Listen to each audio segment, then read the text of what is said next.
Witam serdecznie na kanale kuchniamagdy.pl. Dzisiaj przygotujemy chałwę sezamową domową. Do takiej chałwy potrzebujemy 400 g sezamu łuskanego, tak około 3 szklanek, około 10 łyżek płynnego miodu i olejek waniliowy. Patelnię stawiamy na gazie, wsypujemy na patelnię 400 g sezamu łuskanego, włączamy mały gaz i na tym małym gazie będziemy podprażać nasz sezam. Musimy często mieszać, żeby to się nie przypaliło. Prażymy tak około 10 minut. Musimy bardzo uważać, żeby sezam się za bardzo nie podprażył, bo wtedy będzie gorzki, a już nie daj Boże, proszę Państwa, przypalić. Także często mieszamy, patrzymy na kolor, jak sezam zacznie zmieniać kolor, to znaczy, że jeszcze lada moment i wyłączamy. Sezam nie zostawiamy na patelni, tylko przesypujemy do innego naczynia i zostawiamy do wystudzenia. Jak wystygnie, bierzemy blender albo jakieś inne narzędzie tnące, siekające, przesypujemy i będziemy blendować. U nas tego sezamu jest dużo, jak Państwo zobaczą, zaraz on jeszcze podejdzie do góry, ale to dlatego, że w środku przestrzeń się zrobiła wolna i w miarę miksowania ilość zacznie się zmniejszać. Powolutku miksujemy.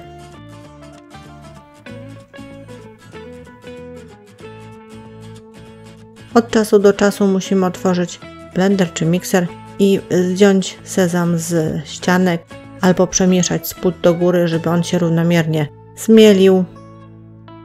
Potrząsnąć blenderem. Tak około 6 minut zajmuje blendowanie sezamu. Znowu tam przemieszajmy, żeby to wszystko równomiernie się zblendowało.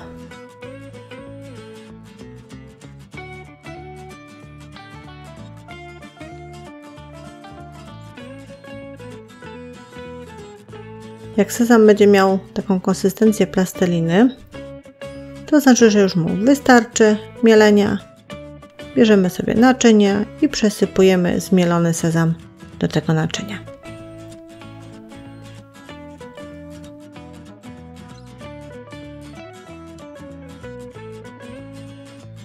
Dodajemy płynny miód. Tak na początek 5 łyżek wystarczy. Dlaczego 5 łyżek? Proszę Państwa, każdy z nas ma różny poziom słodkości i różną słodkość uznaje w ciastach czy słodyczach. Dlatego na początek 5, a później mogą Państwo dodawać tyle miodu, ile Państwo sobie życzą. W międzyczasie jeszcze dodajemy olejek waniliowy, nadający aromat i smak. Wszystko mieszamy.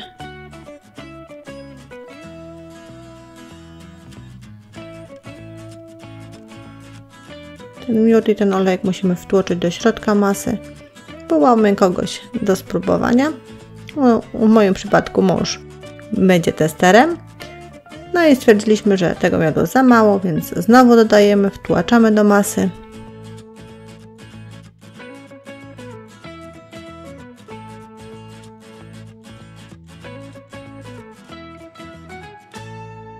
Kolejny test słodkości.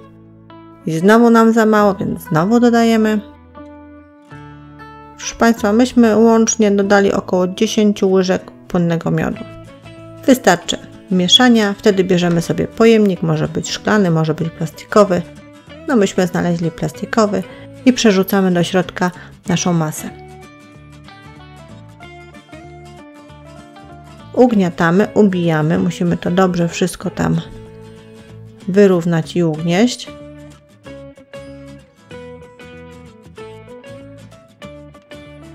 Chodzi o to, żeby konsystencja była teraz zwarta, tak jak chałwa ma konsystencję.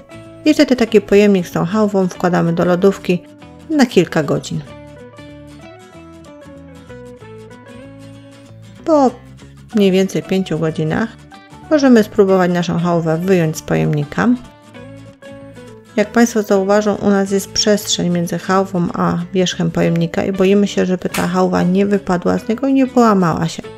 Wobec czego wymyśliliśmy patent, że wkładamy drugi pojemnik do środka, obracamy, opłukujemy. Jak w piaskownicy dzieci opłukują babki, tak samo my opłukujemy pojemnik Tego pojemnika nie trzeba było niczym smarować, żadnym olejem czy masłem, ponieważ chałwa sezamowa jest wystarczająco tłusta i z łatwością zdejmujemy chałwę z pojemnika. Przekładamy na deseczkę, kroimy, próbujemy i jemy. I tak naprawdę niewiele trzeba, żeby mieć w domu domową chałwę naprawdę pysznego smaku. Proszę Państwa, tutaj prezentujemy przepis na chałwę podstawową.